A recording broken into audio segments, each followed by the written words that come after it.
हम लोग श्रीमद् भागवतम के दूसरे स्कंद के 9वें अध्याय के 34वें श्लोक को देख रहे हैं। आज 5वां दिन है इसके ऊपर। आज हम लोग योगमाया के बारे में चर्चा करेंगे, सुनेंगे। मेरे पीछे बोलिए। ऋते अर्थम यत् प्रतीयेता न प्रतीयेत चात्मनि। ऋते अर्थम यत् प्रतीयेत न प्रतीयेत चात्मनि। तद्विद्यादात्मनो मायां यथा भासो यथा तमः।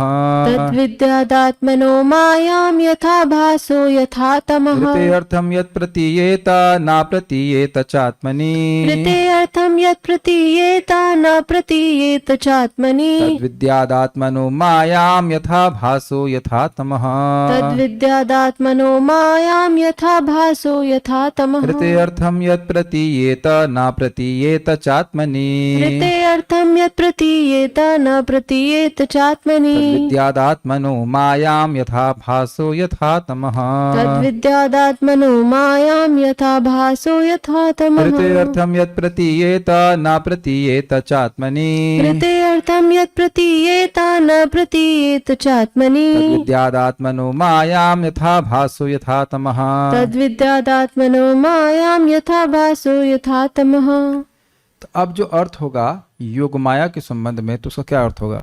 ऋते अर्थम यत् प्रतीयेता, भगवान श्री कृष्ण हैं और एक ही समय में कुछ लोगों को उनका माधुर्य और ऐश्वर्य का अनुभव होता है योग माया के प्रभाव से। बहुत सारे अर्थ हैं, एक अर्थ बता रहा हूं। उसमें कुछ लोगों को एक ही समय में, जैसे माता यशोदा को एग्जाम्पल लिया जाएगा, तो उन्हें भगवान के माधुर्य का अनुभव हो रहा है, लेकिन ऐश्वर्य का अनुभव नहीं हो रहा। वो अपने कृष्ण को बेटा मान रही हैं, लेकिन ऐश्वर्य भगवान नहीं मान रही हैं। अगर अर्थ का हम यहां पे अर्थ लें भगवान का माधुर्य, तो ऋते माधुर्य यत् प्रतीयेता, भगवान के माधुर्य के अलावा जो प्रतीत हो रहा था, भगवान का ऐश्वर्य, क्षमा कीजिएगा, भगवान अर्थ का हम ऐश्वर्य ले लें तो ऋते अर्थ भगवान का ऐश्वर्य नहीं दिख रहा है। ऋते अर्थम यत् प्रतीयेता, भगवान के ऐश्वर्य के अलावा जो दिख रहा है, क्या दिख रहा है? भगवान का माधुर्य दिख रहा है। और ना प्रतीयेता, भगवान का ऐश्वर्य नहीं दिख रहा है। तो वह किसकी वजह से हो रहा है? माया की वजह से हो रहा है। यथाभास यथातमा, इसका मतलब क्या समझिए। यहां यथाभास यथातमा का अर्थ यह है कि कोई वस्तु है, वो प्रकाश में दिखती है और अंधकार में नहीं दिखती, बस ये अर्थ है। तो एक ही माया, योग माया, कभी कभी भगवान के किसी गुण को प्रकाशित करती है, किसी गुण को प्रकाशित नहीं करती। महामाया बिना किसी प्रयोजन के हमारे हमको ढकी, सबको बराबर से ढक रही है। लेकिन योग माया भक्तों को भगवान को देखने देती है, लेकिन भगवान के किसी विशेष गुण को देखने देगी और किसी विशेष गुण को नहीं देखने देगी, प्रयोजन के लिए। जैसे अब माता यशोदा अगर भगवान के ऐश्वर्य को देखती हैं, तो कृष्ण का ये जो इच्छा है कि माँ मुझे डांटे, क्या यह हो पाएगा? तो यह प्रयोजन सिद्ध नहीं हो पाएगा। इसलिए योग माया ऐसा नहीं होने देगी। योग माया भगवान कृष्ण का ऐश्वर्य को माता यशोदा के सामने प्रस्तुत नहीं होने देगी। ये एक अर्थ है। और आप लोग आगे देखना, और आप लोग देखना कि योग माया कैसे कैसे भगवान के ऐश्वर्य और माधुर्य का प्रकाशन एक प्रयोजन से करती है और नहीं करती है। समझ पा रहे हैं सब लोग बात? इस बात को बड़ा इंटरेस्टिंग डिस्कशन है, ध्यान से सुनते चलिएगा, बहुत इंटरेस्टिंग है। और इसी ऐसी व्याख्या की जरूरत क्यों पड़ी? क्योंकि यथात्म माया योगेना, वहां पे अपने बताया गया था, दो अर्थ दिए गए थे। जिस प्रकार आप अपनी माया से जगत की सृष्टि करते हैं, यानी महामाया से सृष्टि करते हैं, पालन करते हैं, संहार करते हैं, वह बताइए। और दूसरा वहां पे बोला था विलुम्पन, विसृजन विलुम्पन विभ्रत, कैसे आप अपने दिव्य स्वरूप को छुपा लेते हैं योग माया के द्वारा। विलुम्पन, विसृजन, कैसे अपने भक्तों के समक्ष प्रकट करते हैं, और कुछ समय जब प्रकट करके कुछ समय रहते हैं, वह भी बताइए। और यह योग माया से होता है। आप लोगों ने अगर श्लोक सुना है तो बात आपको याद होगी।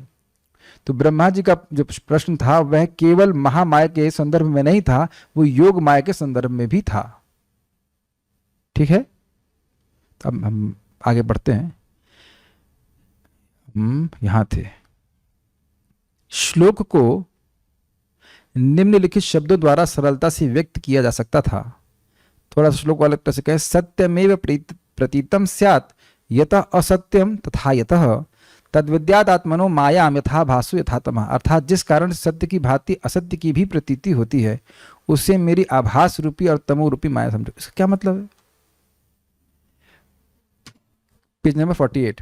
कृष्ण भगवान हैं, तो अब कुछ लोगों को जो भगवान के भक्त हैं उन्हें वो भगवान के रूप में दिखते हैं, उनके ऐश्वर्य और माधुर्य का अनुभव होता है। एक ही समय में जो अभक्त हैं उन्हें वो सामान्य इंसान के रूप में देखते हैं। जैसे भगवान श्री कृष्ण जब कंस को मारने के लिए गए थे, वो जब मल्लशाला में थे, यहाँ पे कुश्ती हो रही थी, तो कंस को वह मृत्यु के समान दिख रहे थे। सब लोग अपने अपने भाव के अनुसार भगवान की प्रतीति अनुभव हो रहा था। तो एक ही समय में सबको अलग अलग दिखने का क्या मतलब है? ये भगवान का ही योग माया का प्रभाव है कि व्यक्ति भगवान को अलग अलग प्रकार से दिखे। देखिए, हम लोग मंदिर में जाते हैं तो जो शुद्ध भक्त हैं उनको मंदिर में भगवान नहीं उनमें उनको मूर्ति नहीं दिखती, भगवान दिखते हैं, साक्षात भगवान दिखते हैं, साक्षात प्रतिमा नहीं तुम्ही साक्षात ब्रजेंद्र नंदन, अगर हम उत्तम अधिकारी हैं। और अगर कोई व्यक्ति निम्न स्तर पे है तो उन्हें वैसे भगवान की मूर्ति दिखाई पड़ती है वही भगवान, लेकिन भगवान अपनी योग माया के प्रभाव से प्रकाशित कुछ जितना वो चाहते हैं उतना वो प्रकाशित करते हैं। कुछ समझ में आ रहा है बात? आगे और पढ़ेंगे तो आपको बिल्कुल समझ में आ जाएगा, बहुत सारी लीला भी हमको सुनाएंगे इसमें। अतः इस श्लोक में ऋते तथा अर्थ शब्दों के प्रयोगों द्वारा उनका अर्थ बदले बिना द्वितीय अर्थ की इच्छा उत्पन्न होती है। दूसरा अर्थ है जो योग माया परक है। योग माया परक है मतलब जहां पे माया का अर्थ योग माया हो, इस अर्थ में इस श्लोक की व्याख्या हो रही है। इस व्याख्या के अनुसार श्लोक में योग माया के गुण उक्त हैं, अर्थात कहे गए हैं, जो भगवान के स्वरूप से उत्पन्न होने वाली शक्ति। महामाया भगवान के स्वरूप से उत्पन्न नहीं होती है, वह उनकी सेपरेटेड एनर्जी है। थोड़ा बातों को समझते चलना चाहिए। देखिए, जैसे मैं इस समय आपसे सीधे बोल रहा हूं, लेकिन कोई अगर इस रिकॉर्डिंग को सुनता है तो वो कहेगा प्रभु जी हमने आपका प्रवचन सुना, लेकिन उसने रिकॉर्डिंग सुनी। प्रभुपाद इस उदाहरण को देते हैं, तो वो रिकॉर्डिंग मुझसे सेपरेटेड है या नहीं है? समझा गया ना? लेकिन रिकॉर्डिंग मुझसे अलग भी नहीं है। मैं बोलता ही नहीं तो रिकॉर्डिंग होती कैसे? अब कुछ बहुत अच्छा उदाहरण है ना। रिकॉर्डिंग मुझसे दूर दिख रही है कि नहीं? आपको अलग दिख रही है, लेकिन लोग तो यही मानते हैं नहीं प्रभु जी आपकी रिकॉर्डिंग सुने। कुछ समझ में आ रहा है आपको? तो भगवान की जो भौतिक शक्ति है वह भगवान से अलग है, लेकिन अलग का अर्थ यह नहीं कि भगवान स्वतंत्र है। क्लियर? लेकिन अंतरंगा शक्ति भगवान के स्वरूप से प्रकट होती है। जैसे उदाहरण आप समझ लें, बादल का और सूर्य की किरणों का। सूर्य की किरणें कहां से प्रकट होती हैं? सूर्य के स्वरूप से ही प्रकट होती हैं। क्या वो सूर्य है? सूर्य नहीं है, लेकिन सूर्य के स्वरूप से ही प्रकट होती हैं। क्लियर? अच्छा, बादल कैसे प्रकट होता है? बादल भी सूर्य के द्वारा ही प्रकट होता है। बादल की सत्ता भी सूर्य पर आश्रित है, लेकिन बादल सूर्य के समान नहीं है। बादल सूर्य की सेपरेटेड एनर्जी है, बिल्कुल पृथक रहता है। बादल सूर्य को टच कभी नहीं कर सकता, लेकिन सूर्य की रोशनी सदा ही सूर्य से टच में रहती है। अग्रीड? सेपरेटेड, पृथक, और भगवान के स्वरूप से उत्पन्न होने वाली शक्तियों को आप समझ पा रहे हैं? तो योग माया शक्ति भगवान की शक्ति है और भगवान के स्वरूप से उत्पन्न होती है। समझ में आ गया? ठीक है, उनकी स्पिरिचुअल शक्ति जो उनकी इच्छा अनुसार, किसकी इच्छा अनुसार? भगवान की इच्छा अनुसार, वेरी गुड, उनके रूप, गुणों एवं लीलाओं के प्रकाशन एवं आवरण का कार्य करती है। जीव महामाया के द्वारा एक समान रूप से ढके गए हैं, लेकिन योग माया भगवान की इच्छा के अनुसार किसी समय और एक ही समय में भी भगवान के रूप का किसी व्यक्ति को प्रकाशन करती है या नहीं करती। ये भगवान के नियंत्रण के बाहर नहीं है, बल्कि योग माया भगवान को भी ढक लेती है। अगर भगवान चाहें कि मैं भूल जाऊं कि मैं भगवान हूं, तो वह भूल भी जाते हैं कि भगवान है। वो यही मानेंगे कि मैं तो एक गोप सखा हूं। लेकिन जब उनको याद आता है, जैसे मान लीजिए ब्रजवासियों पे कोई आपत्ति आती है, विपत्ति आती है, तो उन्हें याद आ जाता है कि वो भगवान है। कुछ समझ रहे हैं बात? इस सेक्शन को पढ़ाने में मुझे बहुत समय लगेगा, क्योंकि कुछ लीलाएं भी सुनानी पड़ेंगे, तब आप बातों को समझ पाएंगे कि बोला क्या जा रहा है। यस, दामोदर लीला समझानी पड़ेगी। भगवत इच्छा के अनुसार वो सेविका है भगवान की। भगवान चाहते हैं कि हम अपनी लीला में डूब जाएं, कि बस हमको याद ही ना रहे कि हम भगवान हैं, हम बस अपने दोस्तों संग खेलें। तो उनको यही याद रहता है कि मैं अपने दोस्तों संग खेल रहा हूं, क्योंकि वो उनकी इच्छा है। लेकिन अगर दोस्तों पे कोई असुर मारने के लिए उनको परेशान करता है तो उन्हें याद आता है भगवान हो, मार देते हैं।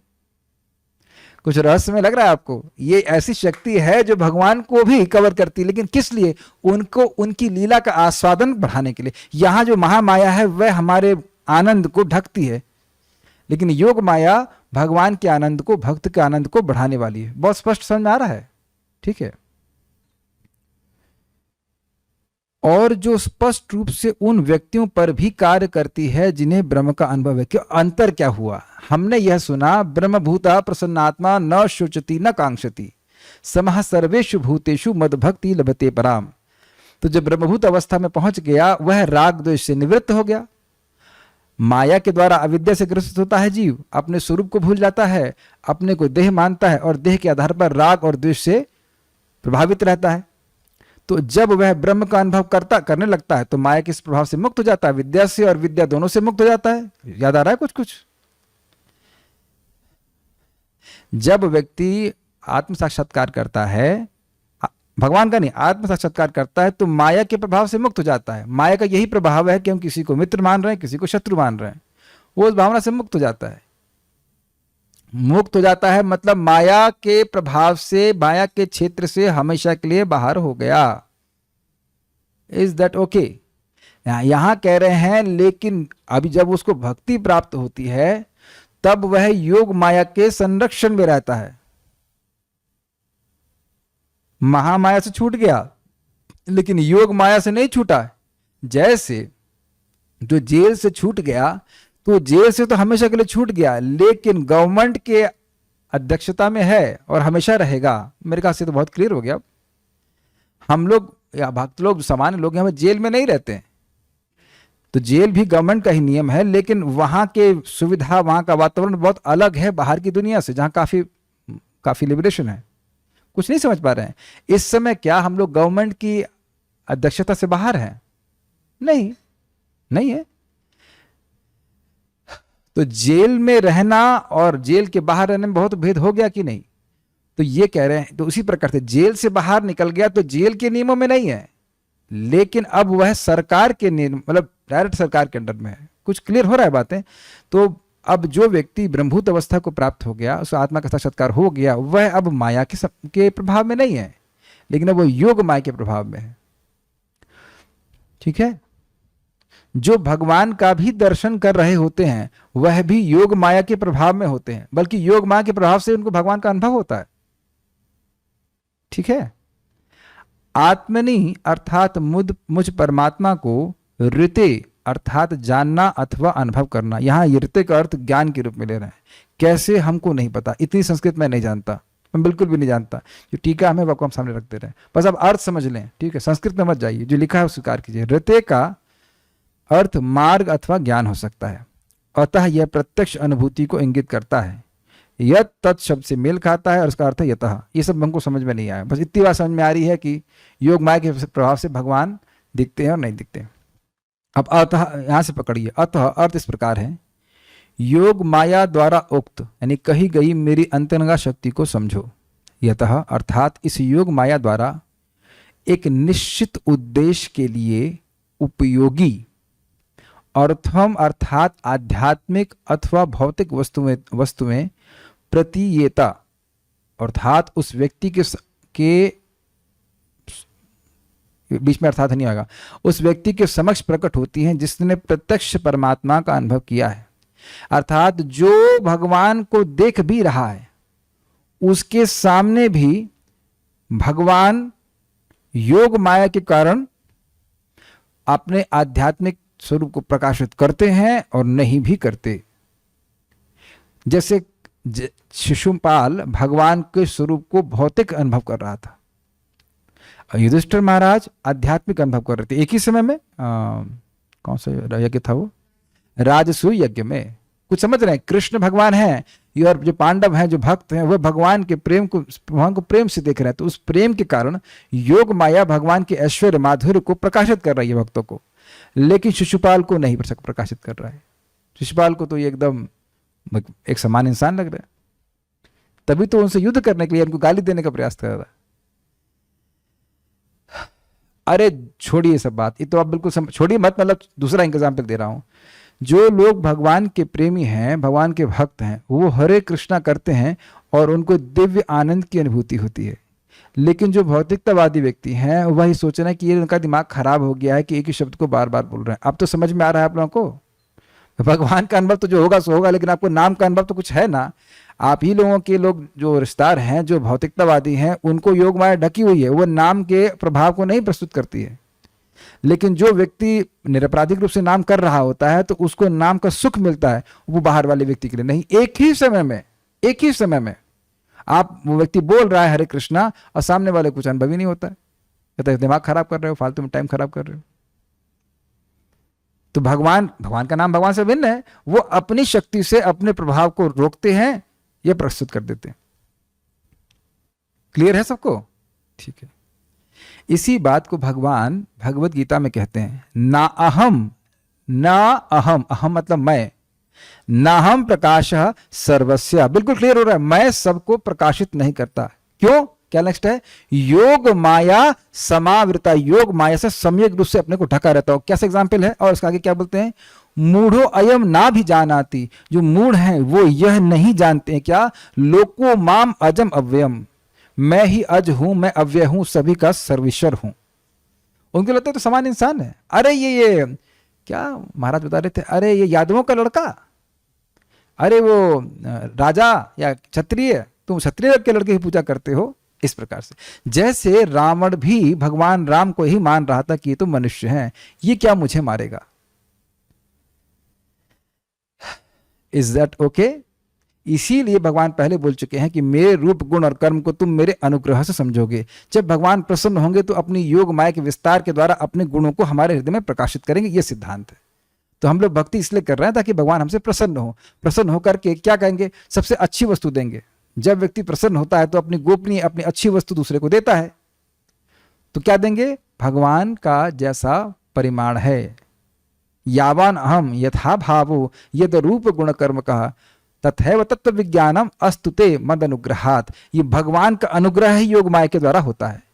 अनुग्रह करके अब असली अनुग्रह यह है कि जीव, भगवान अपनी योग माया के द्वारा अपने ऐश्वर्य और प्रकाश, अपने माधुर्य को जो योग माया के द्वारा ढके होते उसको अनावृत कर लेते हैं। एग्जाम्पल आप समझिए, जीव को स्वामी जी बड़ा सुंदर एग्जाम्पल देते हैं। वो कहते हैं कि जैसे सांप होता है, तो सांप की केंचुली होती है कि नहीं? तो आप यह सोच रहे हो कि मैं सांप देख रहा हूं, लेकिन वस्तुतः हम केवल केंचुली देख रहे हैं।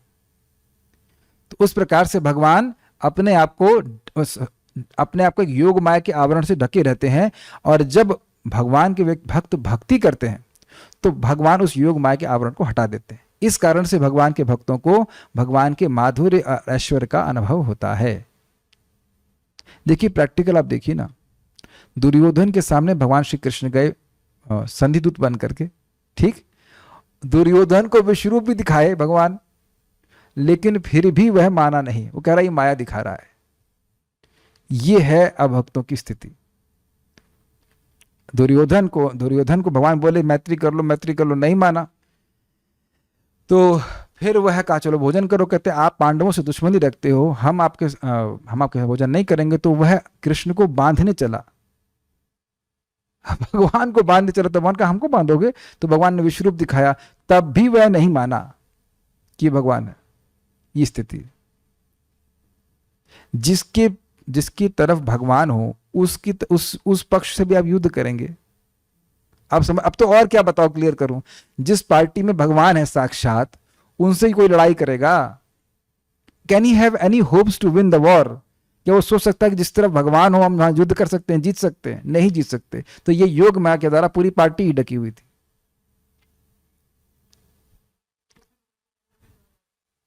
किनको मूड कहा जाता है?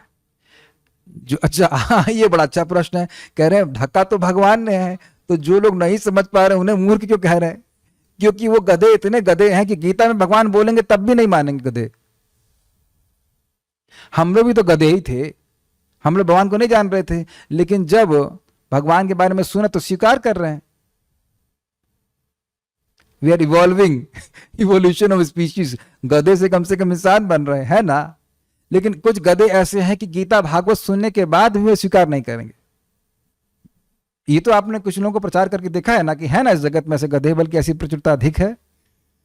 गीता प्रमाण देंगे, भागवत के प्रमाण कुछ भी दे दीजिए वो नहीं मानेंगे। नहीं, कृष्ण के परे भी कुछ है। ठीक है, आप ही की बात को हम समझा रहे हैं। मूर्ख क्या होता है? एक तो मूर्ख का मतलब ये, ना समझाओ तब भी ना समझे वो।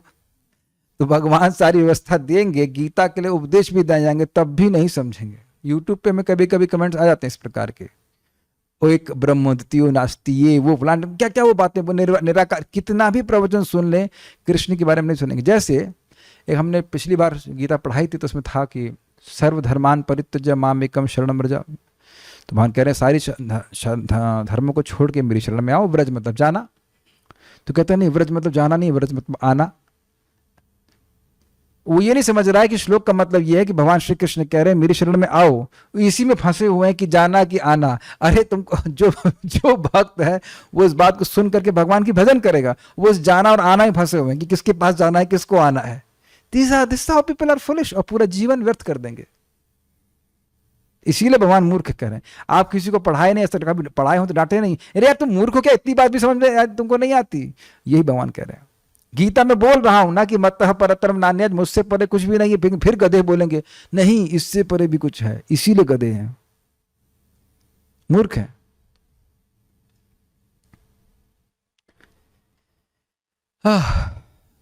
तो हम खाली ये बात कर रहे थे कि जो लोग भगवान को भी देख रहे हैं, तो भगवान को भी भगवान अपनी शक्ति से उनके सामने अपनी ऐश्वर्य और प्रकाश, अपने माधुर्य को अपनी इच्छा से प्रकाशित करते हैं।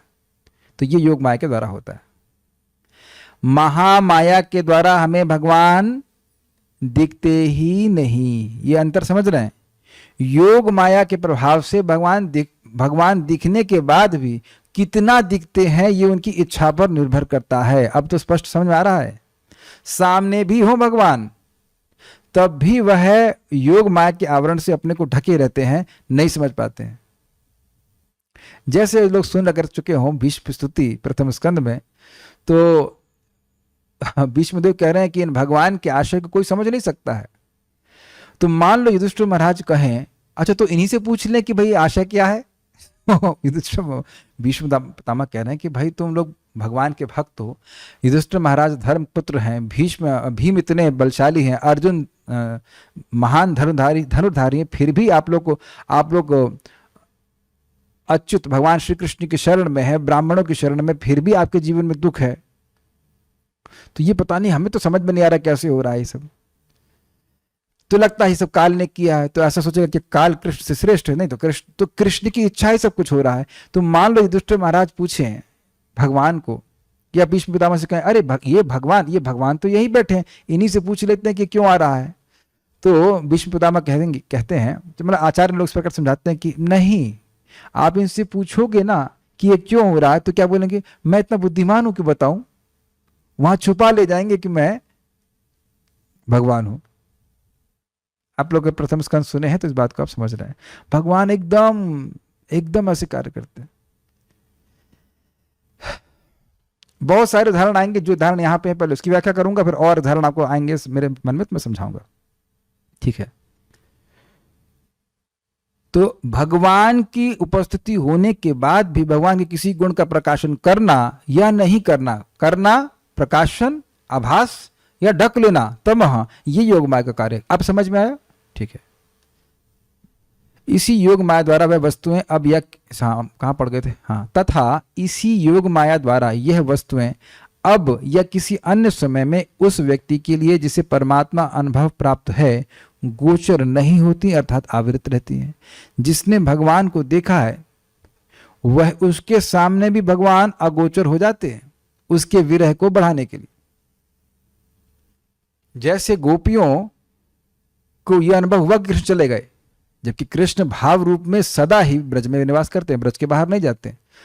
प्रकट रूप को उन्हें संगोपन कर लिया, छुपा लिया, ताकि गोपियों का विरह भाव बढ़ जाए।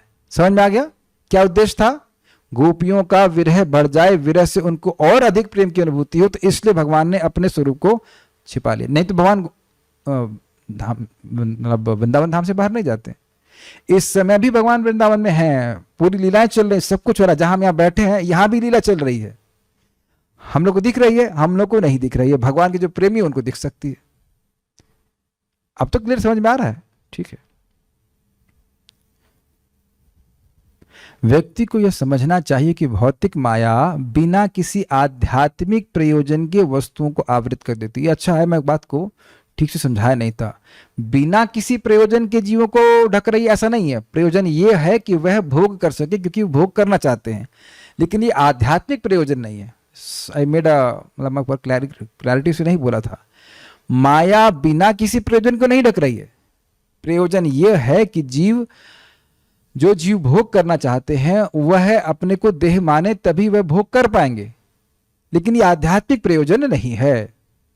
लेकिन योग माया भगवान कृष्ण को ढकती है हमारी आंखों के सामने से, उसका एक आध्यात्मिक प्रयोजन ही होता है। जबकि योग माया किसी विशिष्ट का मतलब स्पेशल आध्यात्मिक उद्देश्य से ही वस्तुओं को आवृत करती है। योग माया की स्थिति में यथा भासो यथा तमः होना चाहिए। तमो अर्थात जिस प्रकार दीपादि द्वारा प्रकाशित पात्र अथवा वस्त्र दिखाई देता है, किंतु जब वह अंधेरे से आवृत होता है तब उसकी अनुभूति नहीं होती, उसी प्रकार भगवत इच्छा से उस योग माया में प्रकाश एवं अंधकार की भांति प्रकाशक एवं धुंधला करने के गुण हैं। ये समझ में आया? वस्तु कौन है? भगवान। अब वही भगवान योग माया के द्वारा प्रकाशित हो जाते हैं। देखो भगवान यहां है और कोई आध्यात्मिक प्रयोजन रहता है, और उसी योग माया के द्वारा भगवान ढक ली जाते हैं। जैसे एक बात देखी ना, माया के केस में हमने विद्या और अविद्या दो शक्तियां देखी, लेकिन यहां पे केवल एक ही शक्ति कार्य कर रही है, योग माया। वही शक्ति भगवान को ढक देती है, वही शक्ति भगवान के दर्शन को ढक देती है, ऐसे कहना चाहिए। भगवान को नहीं ढक सकती है, और भगवान के दर्शन को प्रकाशित कर देती है। वो प्रयोजन रहता है। अब प्रयोजन के आपको दृष्टांत के द्वारा बिल्कुल बातें समझ में आ जाएंगी। एक उदाहरण दिया जाता है, यह ज्ञापित करने हेतु कि माता यशोदा के प्रेम को भगवान कृष्ण के ऐश्वर्य के प्रदर्शन के द्वारा संकुचित नहीं किया जा सकता। योग माया ने बालक कृष्ण के उदर के भीतर प्राकृत विश्व एवं अप्राकृत गोकुल को यशोदा कृष्ण के अप्राकृत स्वरूपों सहित प्रकट किया, तथा योग माया द्वारा मोहित होकर माता यशोदा ने उसका साक्षात अनुभव किया, तथा एक क्षण के पश्चात ही उसका अनुभव नहीं किया, क्योंकि योग माया ने उस अनुभूति को आवृत कर लिया था। ओके, अब एक एक बात को हम लीला से समझाने का प्रयास करेंगे।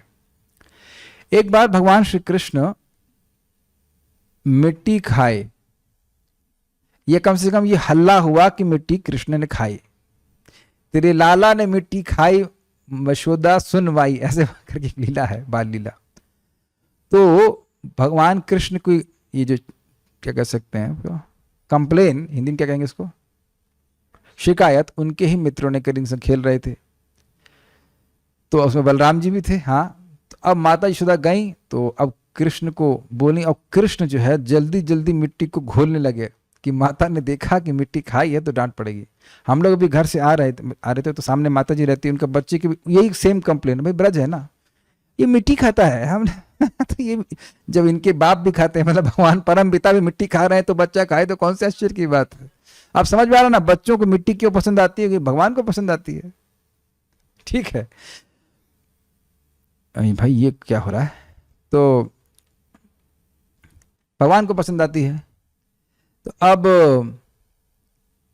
जल्दी जल्दी मुंह में सानने लगे, सान के घोलने लगे, माता को ना मालूम चले।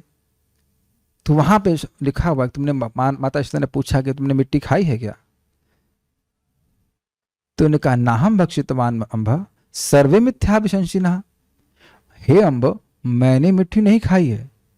नाहम भक्षितवान अम्ब, मैंने अम्ब, हे माता, माता कहने का आशय है कि भाई उनके प्रेम में थोड़ा हृदय में प्रेम जागृत हो जाए तो पिटाई नहीं करेंगे। नाहम भक्षितवान अम्ब, देखो अब एकदम बेटे की तरफ बोल, अम्ब नाहम भक्षितवान अम्ब सर्वे मिथ्याभिशंसिना, सब लोग झूठ बोल रहे हैं, शंसी मतलब बोल रहे हैं। अब दूसरा अर्थ क्या है, नाहम भक्षितवान अम्ब सर्वे, मैंने अकेले नहीं खाए अम्ब, सबने खाई, ये झूठ बोल रहे हैं। मैंने अकेले खाई ऐसा नहीं है, बहुत सारे अर्थ इसमें लिए गए हैं। ऐसे करके भगवान मीठी मीठी बातें बोल रहे हैं। नाहम भक्षितवान अम्ब सर्वे मिथ्याभिशंसिनः, तो सब लोग झूठ बोल रहे हैं। तो माता यशोदा ने कहा अच्छा तुम झूठ बोल रहे हैं तो तुम दिखाओ, तुम अगर तुम ही सच बोलने वाले हो तुम दिखाओ। तो तब व्यादेही, मुंह खोलो, तो उन्हें मुंह खोल दिया। तो कृष्ण ने जैसे ही मुंह खोला तो अब यह प्रदर्शित करने के लिए कि ऐश्वर्य के प्रदर्शन के द्वारा माता यशोदा का प्रेम संकुचित नहीं होगा, कंप्रेस नहीं होगा, कम नहीं होगा, योग माया ने कुछ किया। क्या किया? योग माया के प्रभाव से जो ऐश्वर्य अभी कृष्ण का दबा हुआ था, क्या ऐश्वर्य? मई सर्वम इदम प्रोतम, सभी कुछ मुझ में ही है। मस्थानी सर्वभूतानी, सारे भूत सारे सब कुछ मुझ में ही स्थित है, यह प्रस्तुत कर दिया। सारे के सारे ब्रह्मांड और ये दिव्य गोकुल और माता यशोदा भी अपने को देख रही थी कि वह कृष्ण के मुख को कृष्ण के अंदर खोल रही हैं। समझ में आया? थोड़ी मेरी त्रुटि यह हो गई कि हम फोटो नहीं दिखा पाए, लेकिन आप लोग फोटो सर्च कर लेना, सब जानते हो इस लीला को। माता यशोदा कृष्ण के मुख में ही यह देख रही हैं कि वह कृष्ण के मुख को खोल के देख रही हैं। समझ में आया आपको? और सारे अनंत ब्रह्मांड भी दिख गए। तो ये ऐश्वर्य का प्रकाशन हुआ कि नहीं? क्या भगवान का ऐश्वर्य था? नहीं था, लेकिन योग माया के कारण ढका हुआ था, क्योंकि वह ये चाहती थी। उससे पहले भगवान के ऐश्वर्य प्रकाशन से पहले भगवान यही चाहते थे कि मैं बेटा के रूप में रहूं और माता यशोदा मुझे प्रेम करें, या डांटें डपटाएं, डांट डपकार करें, डांट डपट करें, सॉरी। लेकिन जब भगवान कृष्ण जब ये मुख खोला तो ऐश्वर्य का प्रकाशन हो गया। लेकिन इस ऐश्वर्य को देख करके भी माता यशोदा का प्रेम नहीं कम हुआ। तो माता यशोदा की प्रेम की उत्कर्ष को दिखाने के लिए कि ऐश्वर्य का प्रदर्शन होने के बाद भी माता यशोदा का प्रेम कम नहीं होता, इसलिए ये योग माया के द्वारा लीला करी गई। तो अब ऐश्वर्य दिखा दिया और उसके बाद फिर माता यशोदा सोच रही हैं, अरे हमारे लालो क्या हो गया है, इसको कोई भूत तो नहीं पकड़ लिया, भगवान नारायण ने क्या कर दिया, क्या हो गया। वह यह सोच ही नहीं रहे कि ये भगवान है। कितना भी भगवान ऐश्वर्य प्रदर्शित करें, ब्रज के भक्तों में भगवान के प्रति भगवान बुद्धि नहीं आती। बस वही देखते हैं हमारे बेटे हैं, हमारे प्रिय हैं, हमारे दोस्त हैं इत्यादि। समझ में आ गया? यस, प्रेम की पराकाष्ठा। इसको एक उदाहरण से समझिए, अभी नेक्स्ट वाले उदाहरण में आएगा तो इसलिए समझ जाओ आप। कोई ट्रांसपेरेंट बोतल है यहाँ पे? जी हाँ, दिखाइए, दीजिए। आपकी ट्रांसपेरेंट बोतल बहुत भागवत समझा देगी। अगली बार से हम ट्रांसपेरेंट बोतल रखेंगे।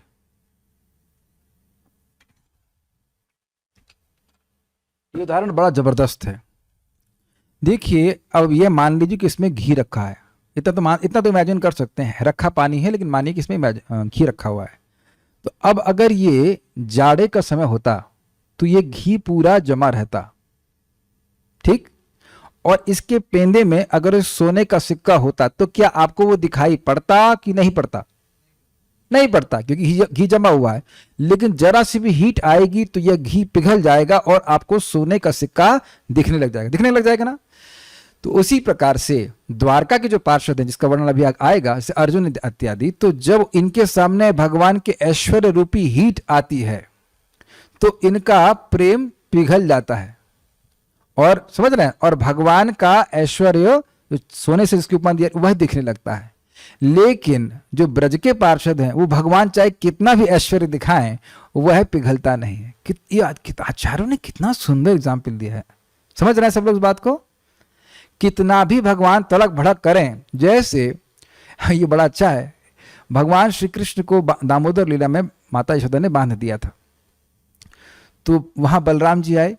अब वहीं कृष्ण बंधे बंधे रो रहे हैं। जो पूरे जगत के बंधन को खोलते हैं वो माता यशोदा के बांधे हुए बंधन को नहीं खोल पा रहे हैं। यह अद्भुत बात है। और अब वो रो रहे हैं तो भगवान वो बलराम जी आए। तो वहां तड़क भड़क बलराम जी कर रहे, खोलने की हिम्मत नहीं है। कौन बांधा है? तुमको कौन बांधा है, कौन बांधा है? इतनी देर से हड़क भड़क कर रहे थे, तो इतने में माता यशोदा आ गई। मैं बांधी हूँ, क्या दिक्कत है? जानती हो तुम कौन हो? अच्छा, जानती हो मैं कौन हूं? जानती हो मैं कौन हूं? कौन हो भाई तुम? मैं शेषनाग हूं। अरे पूरे ब्रज को फूंक दूंगा मैं। खोलो कृष्ण को। खुद नहीं खोल पा रहे हैं, इतनी हिम्मत नहीं कि खोल दें लेकिन तलक भड़क दिखा रहे हैं। सोचिए बलराम जी कितने क्यूट लग रहे हैं ना, छोटे से बलराम जी से हल्ला कर रहे हैं। तो माता कहती है, बलराम माता यशोदा कहती है, अच्छा तुम शेष नाग हो, तो ये कौन है? अरे ये परम सत्य है, यही नरसिंह है, यही वामन है। तो ये वामन है, वामन देव है। अरे ये हमारे जो घर की जो क्या कहते हैं, क्या कहते उसको, दहलीज, उसको लांग नहीं पाता है, तो ये वामन देव है। तुम नरसिंह कहते हो। अरे बिल्ली देख करके ये रोने लगता है, डर जाता है, ये नरसिंह है, बताइए। और ये चोरी करता जा करके, ये माखन चोरी करता है, ये तुम कैसे तुम कह रहे हो कि भगवान है? अरे सारे भगवान हमारे घर में आए हुए हैं और कहीं नहीं मिला किसी को कोई स्थान। वो छड़ी दिखाई बलराम जी भागे वहां से हो गई। कितना भी वो लोग ऐश्वर्य दिखा ले, भगवान माता यशोदा के सामने भगवत्ता ही नहीं प्रकट होती है। तब फिर माता यशोदा अंदर चली जाती है, फिर कृष्ण रोने लगते हैं, तो बलराम जी आके भी रोने लगते हैं। तो फिर बोलते, तुमको कितना समझाया कि चोरी मत करो, चोरी मत करो, भुगतो अपना कर्म इस प्रकार से है। तो आप समझ गए ना। और कृष्ण भी वहां नहीं मान रहे हैं कि मैं भगवान हूं, वो नहीं मान रहे, मैं तो बच्चा हूं, मैं इस रस्सी को कैसे तोड़ सकता हूं। और एक अद्भुत बात और भी है, रस्सी पेट से बंधी है, हाथ नहीं बंधे भगवान के सोचने वाली बात है। जो सर्वज्ञ हैं, क्या सुना था हम लोग, अभिज्ञ हैं, जो ब्रह्मा जी के हृदय में भी ज्ञान देने वाले, उनको यह ज्ञान नहीं है कि अपने पेट की रस्सी को तो हाथ से खोल सकते हैं। किसके द्वारा हो रहा है? योग माया के द्वारा। योग माया भगवान को भी ढक लेती है, लेकिन उससे उनकी लीला का आस्वादन करते हैं। जैसे इस जगत में कोई ड्रामा कर रहा हो और वह उस रोल में पूरा अभिनिविष्ट हो जाए, तभी वह उस ड्रामे का आस्वादन कर पाएगा। उसको ये याद रहे कि अरे सब्जी लेनी घर जा करके, तो वो ड्रामा नहीं कर पाएगा। भगवान स्वयं भूल जाते हैं कि वो भगवान है योग माया के प्रभाव से। तो एक उद्देश्य क्या है, क्या आध्यात्मिक प्रयोजन है, यहां पे हम सीख रहे हैं कि यह दिखाने के लिए कि भगवान के ऐश्वर्य के द्वारा माता यशोदा का माधुर्य ये कभी संकुचित, भगवान का क्षमा कीजिएगा, भगवान माता यशोदा का प्रेम कभी संकुचित नहीं होता। संकुचित समझ रहे हैं? अरे ये तो श्रृंग, मतलब ये तो भगवान है, इनकी मां मैं कैसे हो सकती हूं, ये भाव उनका कभी नहीं होता। ये योग माया के प्रभाव से माता यशोदा यही मानती हैं कि कृष्ण उनके बेटे हैं, और कृष्ण यही मानते हैं कि ये मेरी मां है।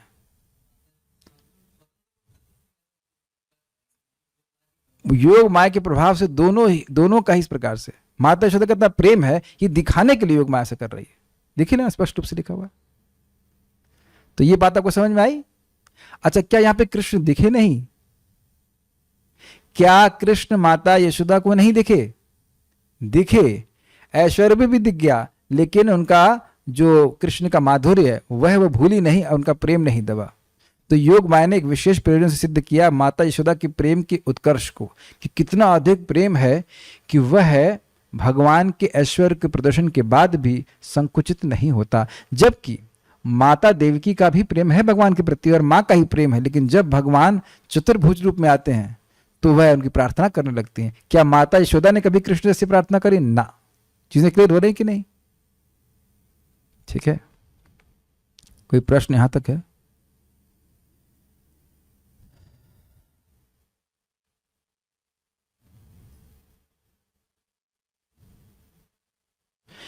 ओके, आगे बढ़ते हैं, कोई प्रश्न भी नहीं है।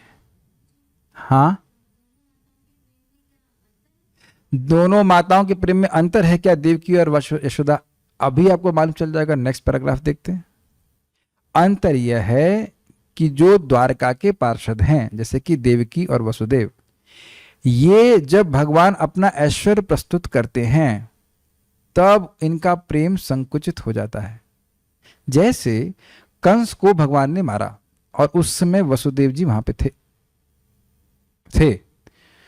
ना, वसुदेव जी नहीं थे, नंद महाराज थे। तो उसके बाद भगवान ने वसुदेव और देवकी को मुक्त किया, तो उनको फिर ऐश्वर्य भगवान का याद आ गया कि यह तो भगवान है, ये तो भगवान है, कंस को कैसे मार सकता है कोई इंसान। तो फिर भगवान ने अपनी योग माया का प्रसारण किया और फिर वो बड़े प्रेम से बोल लगे, भगवान बोल रहे हैं माता देवकी को कि माँ कितना दुर्भाग्य है, आपने हमको जन्म दिया। समझ रहे हैं, देखिए भाषा बोलो, आपने हमको जन्म दिया लेकिन हम आपसे दूर रहे, हम आपकी सेवा कर ही नहीं पाए। अब वो बोल रहे हैं और बोलने के साथ साथ योग माया का प्रसारण कर रहे हैं। तो फिर माता यशोदा कृष्ण को गोद में रख दिए। उससे पहले उनका संकोच हो रहा था कि नहीं ये तो भगवान है। कुछ आप समझ पा रहे हैं बातें?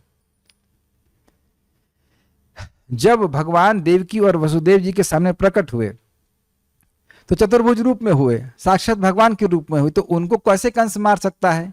लेकिन अब भगवान को क्योंकि गोकुल जाना है तो फिर ऐसी भाषा बोलते हैं कि द्विभुज रूप में हो गए और फिर कहते हैं देखिए आपको अगर भय लग रहा है तो मुझको गोकुल ले जाइए।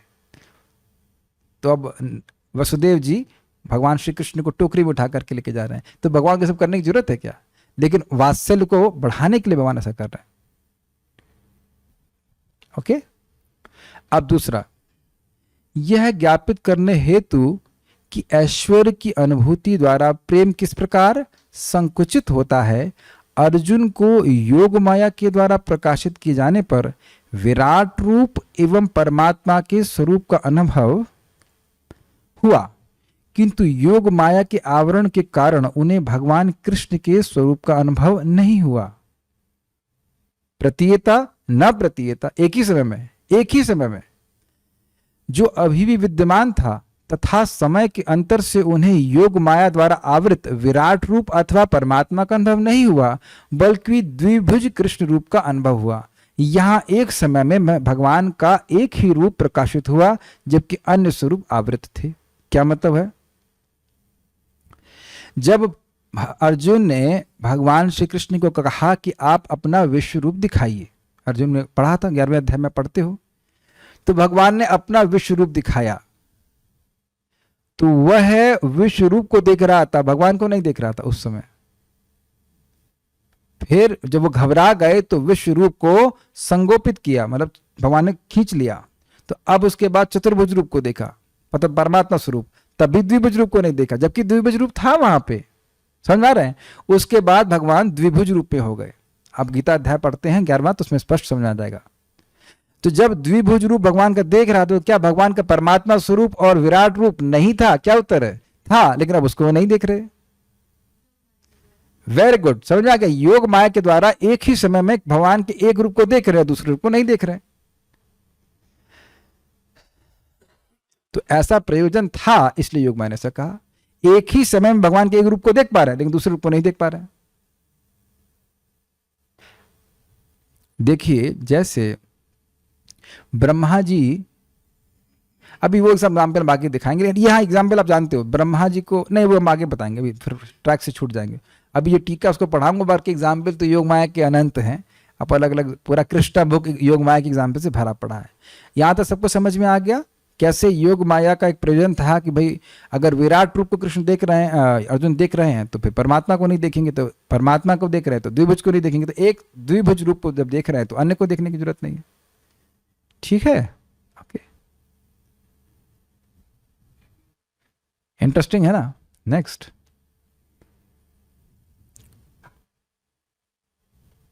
तो आप देख रहे हैं कि एक आध्यात्मिक, थोड़ा सा जल कहीं है आसपास? नहीं है? नहीं तो कोई बात नहीं, ठीक है। इस प्रकार यह प्रथम उदाहरण में यशोदा माता पर योग माया के कार्य से भिन्न है। योग माया का कार्य प्रयोजन क्या था माता यशोदा के केस में? कि उनका प्रेम भगवान के ऐश्वर्य के द्वारा भी संकुचित नहीं होता। यह करने के लिए उन्हें सब कुछ करा, ऐश्वर्य दिखाया, लेकिन ऐश्वर्य के बाद देखने के बाद भी माता यशोदा का प्रेम संकुचित नहीं हुआ। यह प्रयोजन था माता यशोदा के प्रेम के उत्कर्ष दिखाने के लिए। लेकिन हम देखते हैं, जब आप 11वें अध्याय को पढ़ोगे तो अब हाँ थोड़ा और समझाना पड़ेगा। 11वें अध्याय को हम पढ़ते हैं तो उसमें अर्जुन भगवान श्री कृष्ण से माफी मांगने लगते हैं। अगर कोई यहाँ पंडित हैं तो ढूंढ सकते हैं, शय्यासन भोजनेशु करके श्लोक है, वो आप अगर मुझे भेजेंगे तो अच्छा लगेगा, एवरीवन को भेज दीजिए। अर्जुन वहाँ toward the end of this chapter कि वह अर्जुन भगवान से माफी मांग रहे हैं कि सोते समय, खाते समय, हे यादव हे सखेती का एक श्लोक है, तो उसमें वह कह रहे हैं कि मैं आपके संग, मैं आपको अपना मित्र माना, सखा माना, यह मुझसे गलती हो गई।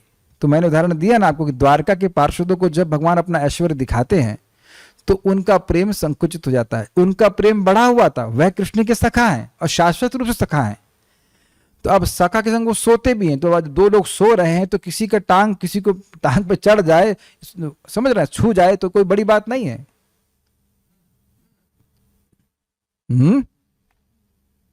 सामान्य बात लगती है, भगवान के टांग से आपका टांग छू जाए तो हम लोग तो सोच भी नहीं सकते ना। लेकिन सखा जब योग माया के प्रभाव, तो मेरा मित्र है। जैसे अर्जुन कृष्ण को बोलते थे कि यार कृष्ण, यार बोलते हो मित्र, बोलते मित्र कृष्ण तुम्हारा एक बड़ा अच्छा गुण है, क्या तुम कभी झूठ नहीं बोलते हो। अब ये कटाक्ष कर रहे हैं भगवान के ऊपर। जो परम सत्य हैं उनको बोलते हैं यार तुम्हें बड़ा अच्छा गुण है कि तुम कभी झूठ नहीं बोलते हो, मतलब तुम बहुत झूठ बोलते हो। अब भगवान को कोई कह सकता है कि तुम बहुत झूठ बोलते हो, लेकिन भगवान को नहीं कह सकते, अपने मित्र को कहते हैं। आप ये देखिए, मित्रों में कटाक्षबाजी चलती है कि नहीं चलती है। कौन कह सकता है कि आप अपने मित्रों से ये टॉन्टबाजी नहीं करते, लेकिन वो टॉन्ट बड़ा स्वीट लगता है। हाँ भैया आपसे तो इंटेलिजेंट कोई है ही नहीं। ये आप देखेंगे मित्रों में ये चलता है, इसके बिना मित्रता होती ही नहीं है कि नहीं। जो आपका एकदम घनिष्ठ मित्र है वह तो मजाक करेगा ही और आपको बहुत मजा आएगा। तो भगवान इस प्रकार से बहुत मजाक, अर्जुन बहुत मजाक करते थे, लेकिन उसके लिए वह क्षमा मांग रहे थे। हाँ भक्त कह रहे हैं, पोस्ट किया आप इसको एवरी में पोस्ट कीजिए। तस्मात् प्रणम्य प्रणिधाय कायं प्रसादये त्वामहमीशमिड्यं पितेव पुत्रस्य सखेव सख्यु प्रिय प्रिया हरसि देव सोढ़ुम। हे भगवान, आप प्रत्येक जीव द्वारा पूजनीय भगवान हैं, अतः मैं गिर कर सादर प्रणाम करता हूं। अर्जुन बोल रहे मैं गिर रहा हूं, प्रणाम करता हूं। देखिए अब उनका प्रेम शिथिल हो गया, शिथिल नहीं शिथिल शिथिल शिथिल ढीला पड़ गया, और आपकी कृपा की याचना करता हूं। तो क्या भक्त को एक दोस्त अपने दोस्त से कृपा की याचना करता है? नहीं। जिस प्रकार पिता अपने पुत्र की रिटाई सहन करता है, या मित्र अपने पित्र की धृष्टता सहन करता है, या प्रिय अपनी प्रिया का अपराध सहन कर लेता है, उसी प्रकार आप कृपा करके मेरी त्रुटियों को सहन कर लें। अभी देखिए, सुनिए हमें। अभी अर्जुन क्षमा मांग रहे हैं कि मेरे को आप क्षमा कर दीजिए, मैंने आपसे आपके प्रति बहुत अपराध किए। वो अपराध नहीं थे, वो कृष्ण को बहुत अच्छे लगते थे। अर्जुन जो प्रिय प्रेमपूर्ण बर्ताव कर रहे हो कृष्ण को बहुत अच्छे लगते थे, और अभी क्षमा मांग रहे हैं क्योंकि भगवान का ऐश्वर्य देखा। और अभी कुछ ये 11वें अध्याय में, 18वें अध्याय के बाद फिर कहेंगे चलो मेरा घोड़ा चलाओ, तो फिर भगवान योग माया का विस्तार कर लेंगे। आप समझने का प्रयास कीजिए, ऐसा नहीं है कि अर्जुन भगवान को अपना सखा नहीं मानते हैं, लेकिन जब भगवान अपने ऐश्वर्य का प्रकाशन कर देते हैं तब वह उस समय भगवान को अपना मित्र नहीं मान पाते हैं, तो उन्हें भगवान दिख जाते हैं। तो इस बात को समझाने के लिए योग माया ने ऐसा किया। यहाँ पे क्लियर समझ में आ गया? दो कॉन्ट्रास्टिव एग्जाम्पल दिए गए हैं, एक दिखाने के लिए कि योगी माता यशोदा का या ब्रजवासियों का प्रेम कितना अधिक है, और दूसरा द्वारका का वासियों का प्रेम तो बहुत अधिक है, लेकिन ऐश्वर्य के प्रकाशन से उनका प्रेम शिथिल हो जाता है। यह दिखाने के लिए योग माया ने ऐसे कार्य किए। I think it's all clear now, forward. इस प्रकार यह प्रथम उदाहरण में यशोदा माता पर योग माया के कार्य से भिन्न है, अर्थात योग माया हर भक्त पे एक ही प्रकार से कार्य नहीं करती है, एक ही प्रकार से कार्य नहीं करती है। एक इंटरेस्टिंग बात है, नाम ही योग माया है, अर्थात कृष्ण से योग तो बना ही रहेगा, कृष्ण को भूल नहीं सकता है, लेकिन किसी के कृष्ण के गुण को देखेगा, किसको नहीं देखेगा। कृष्ण देखना बंद नहीं होते, मतलब कृष्ण का कुछ ना कुछ संपर्क होता है। कृष्ण को देखने वालों को भी मोहित कर रही है, ये अर्थ है। कोई समझ पा रहे हैं? महामाया के प्रभाव में व्यक्ति भगवान को देख ही नहीं पाता, लेकिन योग माया में देखने वाला भी वो ही देखता है जो योग माया दिखाना चाहती है। अब और क्या समझाऊं बताइए? कृष्ण को देखने के बाद भी योग माया किसी विशेष प्रयोजन से वही दिखाती है जो उस प्रयोजन के अनुकूल हो। माता यशोदा क्या देखना चाहती हैं कि कृष्ण हमारे लड़के ही हैं, बच्चे ही हैं, तो वो ऐश्वर्य दिखा करके फिर भी उनको यही दिखाया कि वो ये देखी वो कि वो मेरा बेटा है। ठीक, इस प्रकार यह प्रथम उदाहरण में यशोदा माता पर योग माया के कार्य से भिन्न है। यहां पर एक अन्य उदाहरण है ईश्वरत अभिमानी ब्रह्मा की मान्यता को नष्ट करने हेतु योग माया ने माधुर्य और ऐश्वर्य को दिखाकर वास्तविक लीला परिकर बछड़ों एवं ग्वालों को अदृश्य कर दिया और उन बछड़ों और लड़कों को दिखाया जो स्वयं कृष्ण थे, और फिर उन रूपों को भी अदृश्य कर दिया एवं चतुर्भुज विष्णु रूप दिखलाया। तत्पश्चात योग माया ने उन विष्णु रूपों को अदृश्य कर दिया और कृष्ण का रूप दिखाया। परमेष्ठि ब्रह्मा योग माया के इन कृत्यों से हतप्रभ थे तथा यहाँ योग माया के कार्यों का अद्वितीय गुण है कि ब्रह्मा जी के एक ही रूप ने बारंबार भगवान के विभिन्न स्वरूपों का प्रकाशन और आच्छादन देखा। प्रकाशन मतलब यथाभासः, आच्छादन मतलब यथातमः। अब कुछ भक्त इसको बिल्कुल नहीं जानते होंगे और कुछ लोगों को थोड़ा थोड़ा आभास ही होगा, और कुछ लोग तब यानी कि अंधकार के में होंगे इस लीला के संबंध में, और कुछ लोगों को हल्का हल्का आभास ही होगा। तो थोड़ा मुझे बताना पड़ेगा। यद्यपि यहाँ मुझे फोटो दिखानी चाहिए थी, फोटो मैं नहीं दिखा पा रहा हूँ। भगवान श्री कृष्ण रोज ही अपने भक्तों के संग, अपने सखाओं के संग वह बछड़े चराने जाते थे। अभी बड़े नहीं हुए, बछड़े चराने जा रहे थे। बछड़े चलाते तो खेलते, तो बछड़े हरी हरी घास खाने के लिए जंगल में अंदर चले गए, और इसी समय कृष्ण अपने ग्वाल बालों के संग, जैसे कमल का एक होता ना फूल होता है और उसमें बहुत सारे पत्ते होते हैं सर्किल में, ऐसे करके बैठे हुए थे और भोजन कर रहे थे। और उसमें क्या होता कि कोई ग्वाल बाल उनको बोलता कृष्ण, ऐसे बोलता, ओह, खुद खाता कहता, ओ इतना सुंदर भोज्य पदार्थ है, मेरी मां ने दिया, इसको तो मैं किसी को नहीं दूंगा। उसकी इच्छा है कि कृष्ण मांगे, लेकिन वो बोल रहा है मैं इसको तो किसी को नहीं दूंगा, मैं किसी को नहीं दूंगा। तो फिर कृष्ण कहते, अरे मित्र मुझे भी दो, मुझे नहीं, मैं से किसी को भी नहीं दूंगा। तो कृष्ण छीन करके उसके हाथ से झूठा छीन के खा लेते। बाएं हाथ में नींबू का अचार है, आपको पता है कि बाएं हाथ से नहीं खाना चाहिए। अब यह सब मंजू महिमा भगवान की सुंदर लीला को ब्रह्मा जी देखने आए, और ब्रह्मा जी चकित हो गए, ये भगवान है। हम लोग इतने मतलब नियम से भोग लगाते हैं, सब देवता, तब भगवान स्वीकार करते हैं, इतना नियम भगवान विष्णु का है, और ये क्या चल रहा है? अब ग्वाल बालों का जूठन खा रहे हैं, ये कैसे भगवान हो सकते हैं? तो टेस्ट करने के लिए क्या ये भगवान है या नहीं है, तो उन्होंने क्या किया, बछड़ों को चुरा लिया। अब जब ग्वाल बालों को पता चला कि इनके बछड़े चोरी हो गए, तो बहुत रो रहे थे। उन्होंने कहा कृष्ण क्या होगा, हमारे बछड़े चोरी हो गए और हमको अब डांट पड़ेगी, और बछड़ों के चोरी होने का भी दुख था। तो भगवान कृष्ण ने कहा चिंता मत करो, तुम लोग अपना भोजन करते रहो, मैं लेके आता हूं। तो लेने गए तो भगवान ब्रह्मा जी ने इन बछड़ों को भी चुरा लिया, क्षमा कीजिए, उन ग्वाल बालों को भी चुरा लिया। तो जब कृष्ण लौट करके आए तो अब वह बहुत दुखी हो गए।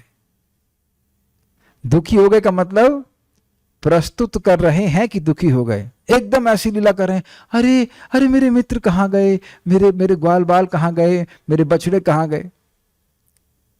लेकिन अब उनको लीला को आगे प्रकाशन करना अब आवश्यकता थी कि उन्हें याद आ जाए कि वो भगवान है। तो उन्हें याद आ जाता है कि वो भगवान है ना, बड़ा अद्भुत। और अब वो समझ, अच्छा ये ब्रह्मा जी का कार्य है, ठीक है हम दिखाते हैं इसको। बहुत इंटरेस्टिंग पास टाइम, इसमें तो बहुत आनंद आएगा। आप दशम स्कंद तक भगवान सब लोग की मति भागवत में लाके रखा है, बहुत अच्छा लगेगा। तो अब क्योंकि देखिए यही समझ लेंगे कि कृष्ण भगवान है तो सब कुछ कर सकते हैं, कुछ भी कर सकते हैं। तो उन्होंने स्वयं ही अपने आप को बछड़ों के रूप में, ग्वाल बालों के रूप में, उनकी ड्रेसेस के रूप में, उनकी बांसुरी के रूप में, पूरी तरह से हर वस्तु और हर व्यक्ति के रूप में विस्तारित कर लिया। जैसे जिसकी आवाज, जैसा उसका स्वभाव, जैसा उसे कुछ खाने को अच्छा लगता, वो सब के रूप में भगवान ने विस्तारित किया। हर वस्तु, कड़ा, आभूषण, वो सब शक्ति नहीं, साक्षात भगवान विष्णु कृष्ण ही थे। यहां तक समझ रहे हैं, फॉलो कर रहे हैं। और ब्रह्मा जी ग्वाल बालों और बछड़ों को लेकर के ले गए, और अब कुछ समय के बाद आए, इतने में पूरा 1 साल बीते। अब इनको लेकर के वो शाम को वापस आए, कोई बात नहीं हुई। एक बात बताना मैं भूल गया कि ब्रह्मा जी आए क्यों, क्योंकि इससे पहले अगासुर का वध हो गया था, बहुत बड़ा असुर था।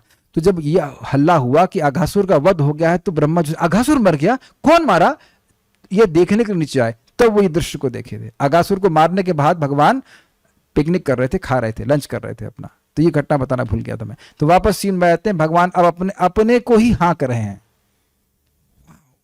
और अब योग माया के प्रभाव से जितनी उनकी माताएं हैं, यानी कि गायें और गोपियां, वो ये नहीं समझ पा रही कि ये कृष्ण, ये तो साक्षात कृष्ण है।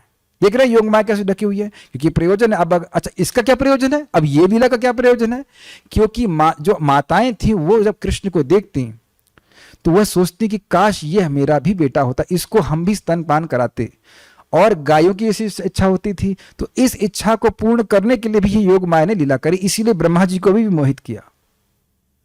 देख रहे, बिना प्रयोजन के योग माया कोई कार्य नहीं करते। तो 1 साल बीत गया और सारी माताएं अपने पहले क्या होता था कि अपने बच्चों से ज्यादा कृष्ण को प्रेम करती थी वो, लेकिन अब अपने बच्चों को भी उतना ही प्रेम करती थी जितना कृष्ण को प्रेम करती थी।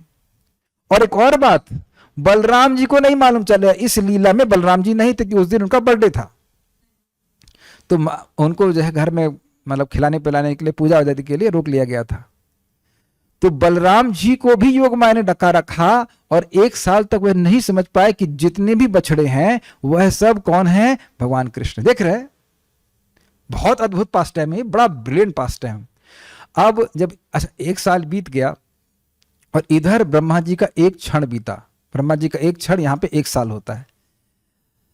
तो ब्रह्मा जी जब एक क्षण उनका हिसाब से बीत गया, समझे नहीं हम तो गड़बड़ कर दिए हैं, भगवान से पंगा लेना ठीक नहीं, भगवान के हम ग्वाल बालों को ले आए हैं, उनके मित्रों को ले आए हैं, उनके बछड़ों को लेके आए, भगवान गुस्सा हो गए, तुम्हारी तो हालत खराब हो जाएगी।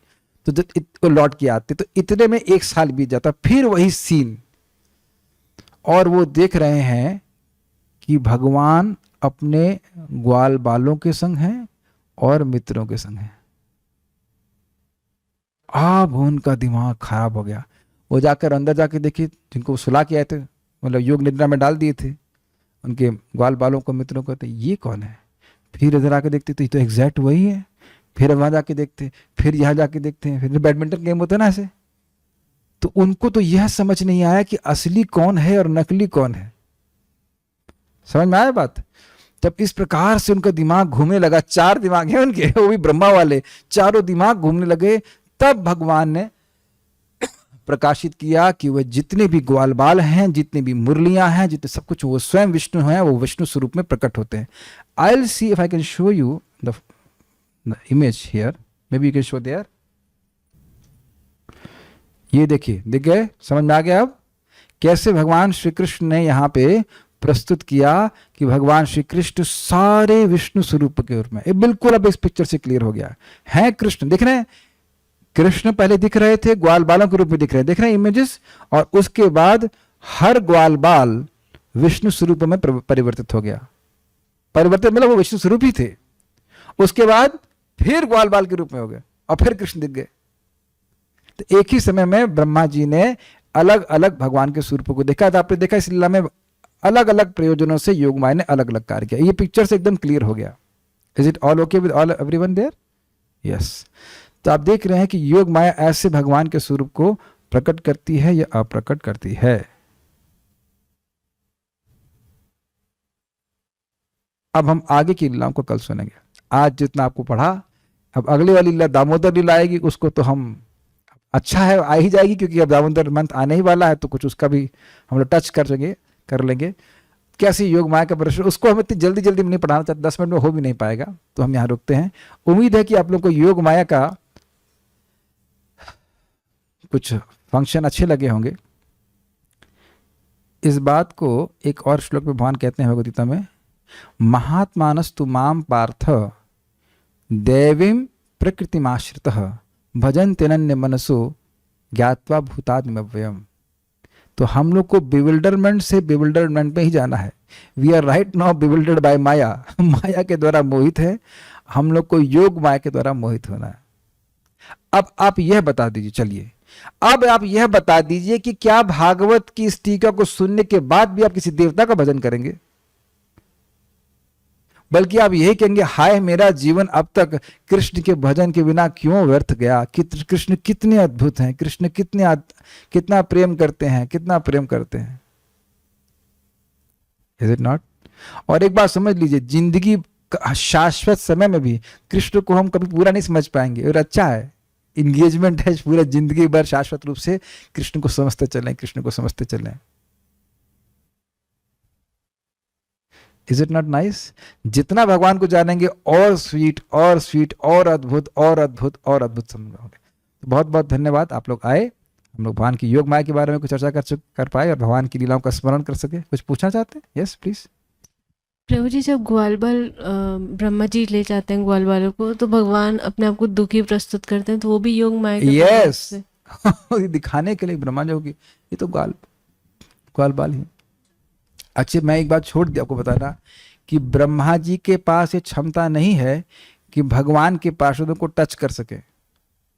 अब जब हम वहां पढ़ाएंगे तो और क्लियर आएगी कि जिन ग्वाल बालों को लेके गए वो भी ओरिजिनल ग्वाल बाल नहीं थे, वो कॉपी थे। समझ में आया? तो भगवान अपनी ही शक्ति से अपने अपने मित्रों को और बछड़ों को छुपा के और रखे हुए थे। ब्रह्मा जी असली वालों को नहीं लेके गए थे। भगवान को तो सब पता है, भगवान को सब। और हम लोग पहले पढ़ चुके, भगवान की ऐसी योग माया शक्ति है कि पहले विष्णु विस्तार बलराम जी को भी भनक नहीं लगी कि ये तो कृष्ण है। लेकिन तब उन्होंने देखा, 1 साल के बाद देखा कि भाई ये प्रेम, जो बहुत सारी इसमें पास टाइम्स हैं, एक हम उसमें बताना चाह रहे हैं कि क्यों हुआ था। हुआ ये था कि जो गाय थी, बछड़े थे नीचे और गाय ऊपर थी पर्वतों से, वो एकदम से कूदने लगी नीचे। और ये बछड़े 1 साल के बड़े हो चुके हैं, तो यद्यपि गायों के छोटे बछड़े थे, लेकिन यहां नीचे उतर करके वह अपने बछड़ों को खूब चाटने लगी और रोने लगी, बिल्कुल अश्रु बहाने लगी। और जो बाकी गोपगण थे वह समझ नहीं पाए कि ये, मैं उनको बड़े खिन्न हो गए।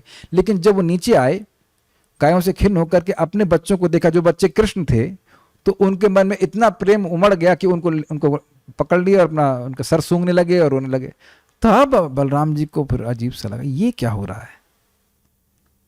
तो बलराम जी फिर अपनी ज्ञान शक्ति को विस्तारित किए तो समझे, ओ ये तो सब कृष्ण है। 1 साल तक बलराम जी को भी पता नहीं चला कि ये सारे ग्वाल बाल आदि तो कृष्ण ही हैं।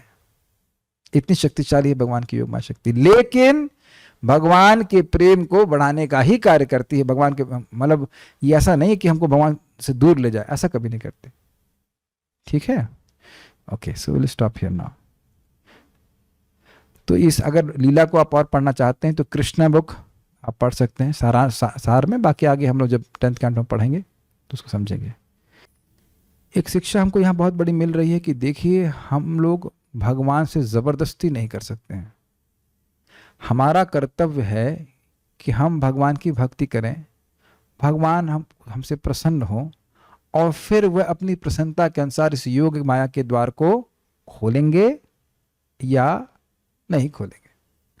खोलेंगे जरूर, लेकिन हम नहीं कह सकते कि भाई कल ही खोलो।